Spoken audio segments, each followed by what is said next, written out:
വിശുദ്ധ കുരിശിൻ്റെ അടയാളത്താൽ ഞങ്ങളുടെ ശത്രുക്കളിൽ നിന്ന് ഞങ്ങളെ രക്ഷിക്കണമേ. ഞങ്ങളുടെ തമ്പുരാനെ, പിതാവിൻ്റെയും പുത്രൻ്റെയും പരിശുദ്ധാത്മാവിൻ്റെയും നാമത്തിൽ ആമേൻ.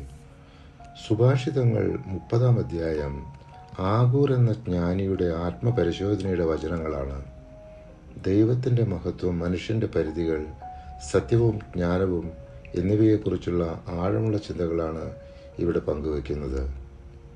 ദൈവത്തിൻ്റെ ഓരോ വാക്കും സത്യമെന്ന് തെളിയുന്നു.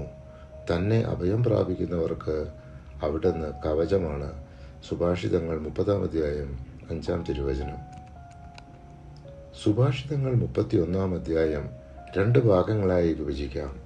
1 മുതൽ 9 വരെയുള്ള തിരുവചനങ്ങൾ ലെമുവേൽ രാജാവിൻ്റെ അമ്മയുടെ ഉപദേശവും 10 മുതൽ 31 വരെയുള്ള തിരുവചനങ്ങൾ സമർത്ഥമായ ഭാര്യയുടെ ഗുണങ്ങളും വിവരിക്കുന്നു.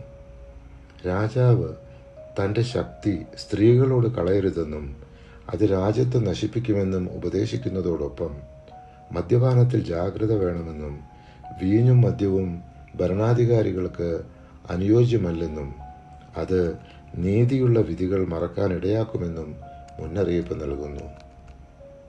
സമർത്ഥയായ ഭാര്യ തൻ്റെ ഭർത്താവിൻ്റെ വിശ്വാസം നേടിയവളും ദയയും ജ്ഞാനവും നിറഞ്ഞവളുമാണെന്നും അവളുടെ വാക്കുകൾ ജ്ഞാനമുള്ളതും പ്രവർത്തനം കരുണയോടെയാണെന്നും വിവരിക്കുന്നു. അവൾ കഠിനമായി ജോലി ചെയ്യുന്നവളും ദരിദ്രർക്കും അഗതികൾക്കും ദയയോടെ സഹായിക്കുന്നവളും മക്കളെ അനുഗ്രഹിക്കുന്നവളും ദൈവഭക്തിയുള്ളതിനാൽ അവൾക്ക് മഹത്വം ലഭിക്കുന്നുവെന്നും വ്യക്തമാക്കുന്നു. ഉത്തമയായ ഭാര്യയെ കണ്ടുപിടിക്കാൻ ആർക്ക് കഴിയും? അവൾ രത്നങ്ങളെക്കാൾ അമൂല്യയത്രേ. സുഭാഷിതങ്ങൾ 31-ാം അധ്യായം 10-ാം തിരുവചനം. വിശുദ്ധ ഗ്രന്ഥം പഴയ നിയമത്തിലെ 24-ാം പുസ്തകമായ സുഭാഷിതങ്ങൾ എന്നും സദൃശവാക്യങ്ങളെന്നും അറിയപ്പെടുന്ന ഗ്രന്ഥം ഇവിടെ പൂർണ്ണമാകുന്നു. പരിശുദ്ധാത്മാവെ, തിരുവചനത്തിൻ്റെ അനന്തശക്തിയാൽ ആത്മാവിൻ്റെ ബലങ്ങളും ദാനങ്ങളും നൽകി തീഷ്ണതയാൽ ഞങ്ങളെ ജ്വലിപ്പിക്കണമേ.